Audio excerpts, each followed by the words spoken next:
Little Women, Chapter 6. Beth Finds the Palace Beautiful. The big house did prove a palace beautiful, though it took some time for all to get in, and Beth found it very hard to pass the lions. Old Mr. Lawrence was the biggest one, but after he had called, said something funny or kind to each one of the girls, and talked over old times with their mother, nobody felt much afraid of him, except timid Beth.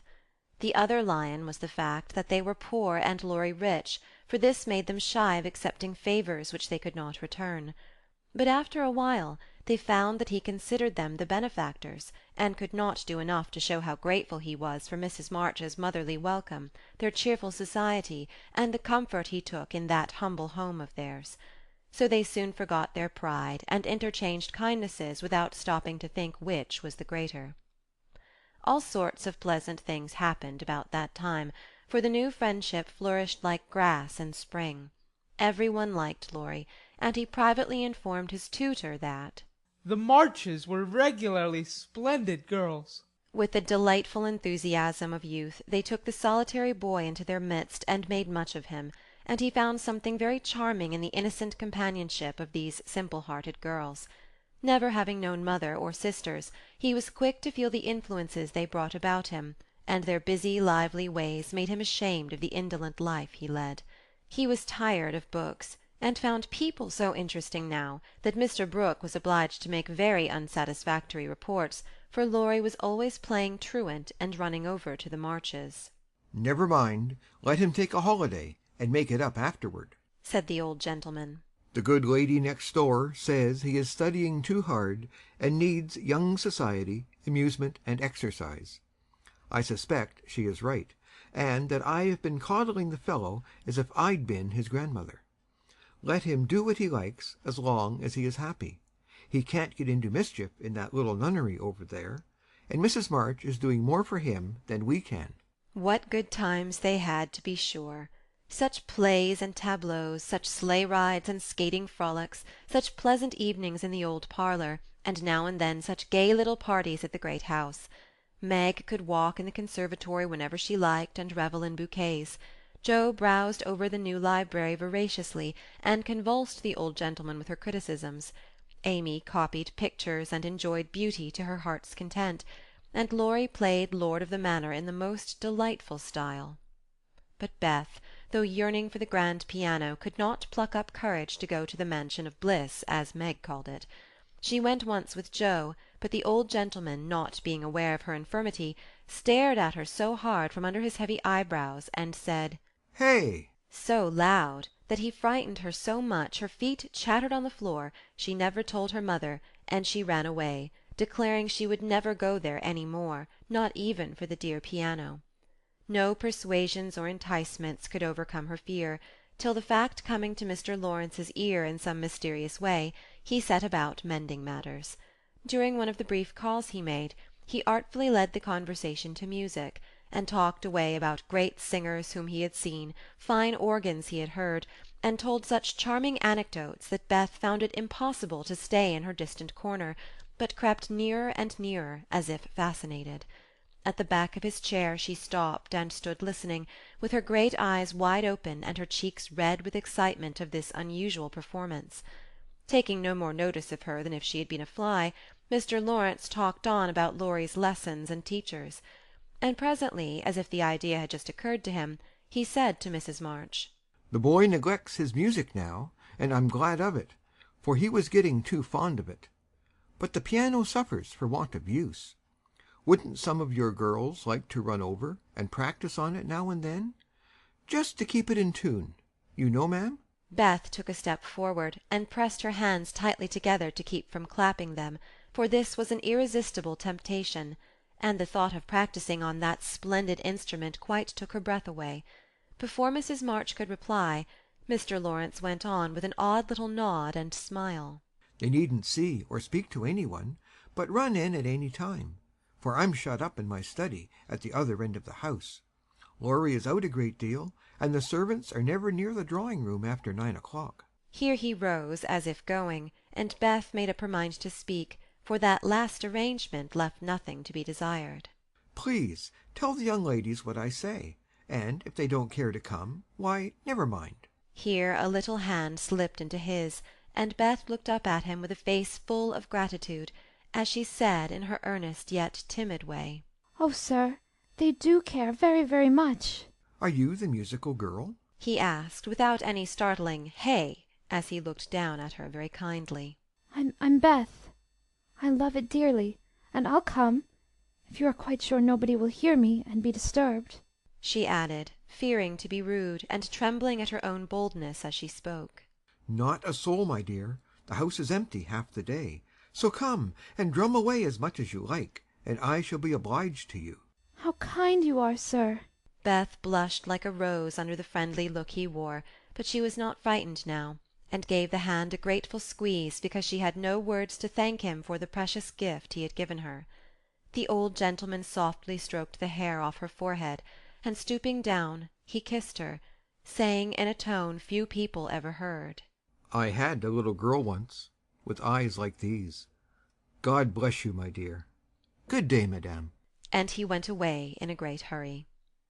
Beth had a rapture with her mother, and then rushed up to impart the glorious news to her family of invalids, as the girls were not home.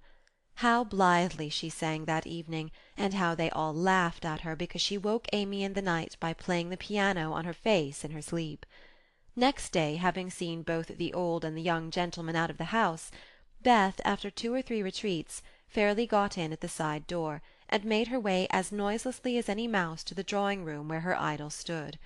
Quite by accident, of course, some pretty easy music lay on the piano, and with trembling fingers and frequent stops to listen and look about, Beth at last touched the great instrument, and straightway forgot her fear, herself, and everything else but the unspeakable delight which the music gave her, for it was like the voice of a beloved friend.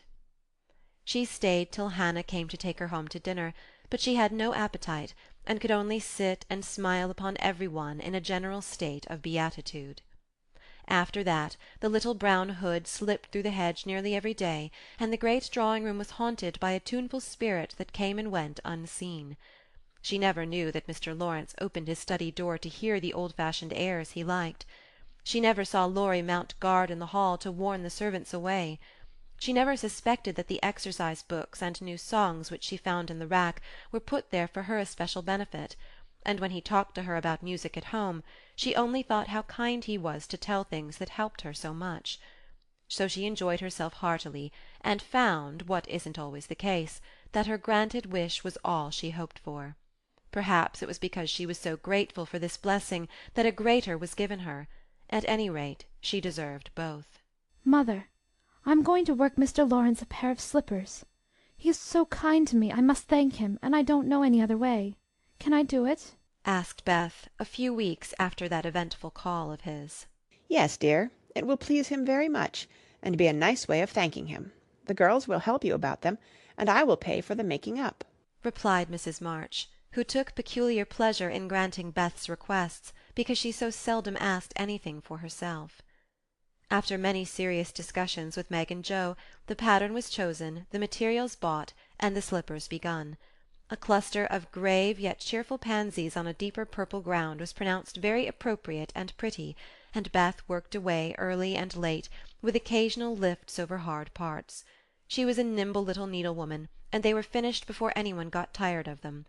Then she wrote a short, simple note, and with Laurie's help got them smuggled onto the study table one morning before the old gentleman was up.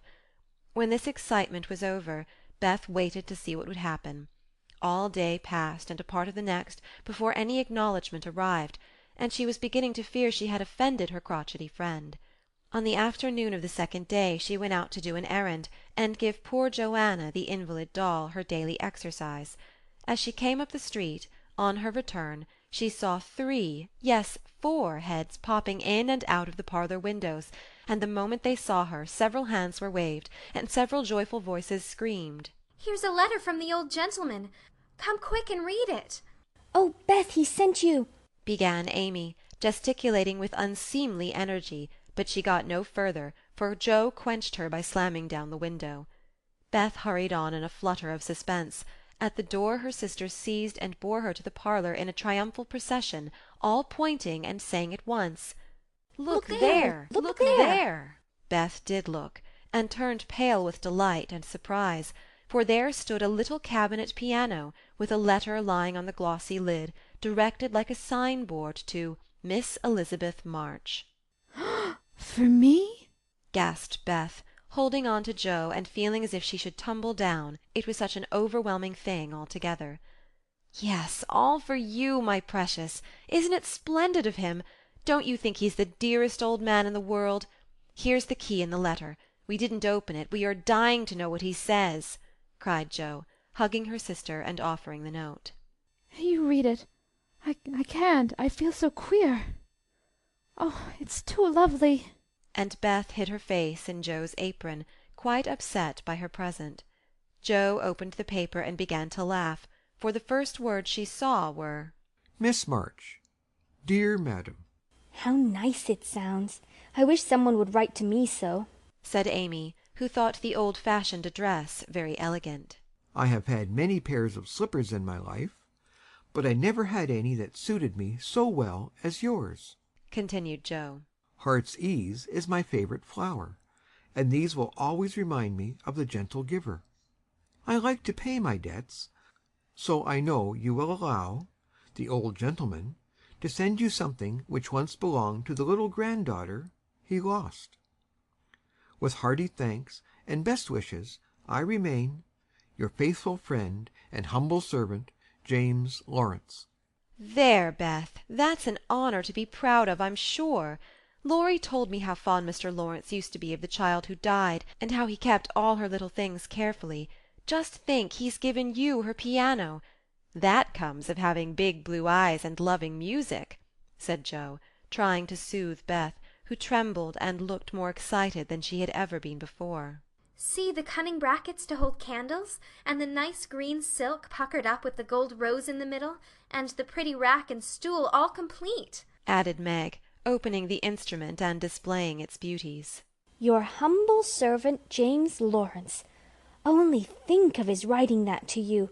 I'll tell the girls. They'll think it's splendid, said Amy, much impressed by the note. Try it, honey.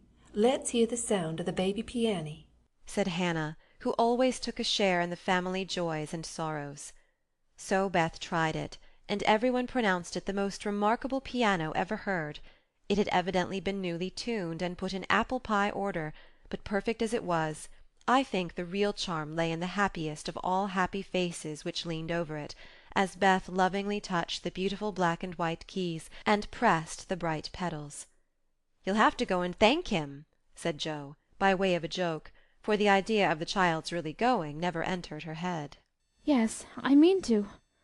I guess I'll go now, before I get frightened thinking about it. And to the utter amazement of the assembled family, Beth walked deliberately down the garden, through the hedge, and in at the Lawrences' door. Well, I wish I may die if it ain't the queerest thing I ever see. The piano has turned her head. She'd never have gone in her right mind, cried Hannah, staring after her, while the girls were rendered quite speechless by the miracle. They would have been still more amazed if they had seen what Beth did afterward. If you will believe me, she went and knocked at the study door before she gave herself time to think, and when a gruff voice called out, Come in, she did go in, right up to Mr. Lawrence, who looked quite taken aback, and held out her hand, saying with only a small quaver in her voice, I came to thank you, sir, for—" But she didn't finish, for he looked so friendly that she forgot her speech, and only remembering that he had lost the little girl he loved, she put both arms round his neck and kissed him. If the roof of the house had suddenly flown off, the old gentleman wouldn't have been more astonished. But he liked it. Oh dear, yes, he liked it amazingly, and was so touched and pleased by that confiding little kiss that all his crustiness vanished, and he just set her on his knee and laid his wrinkled cheek against her rosy one, feeling as if he had got his own little granddaughter back again. Beth ceased to fear him from that moment, and sat there talking to him as cosily as if she had known him all her life, for love casts out fear, and gratitude can conquer pride. When she went home, he walked with her to her own gate, shook hands cordially, and touched his hat as he marched back again, looking very stately and erect, like a handsome, soldierly old gentleman, as he was. When the girls saw that performance, Jo began to dance a jig, by way of expressing her satisfaction, Amy nearly fell out of the window in her surprise, and Meg exclaimed, with uplifted hands, "Well, I do believe the world is coming to an end." End of chapter 6.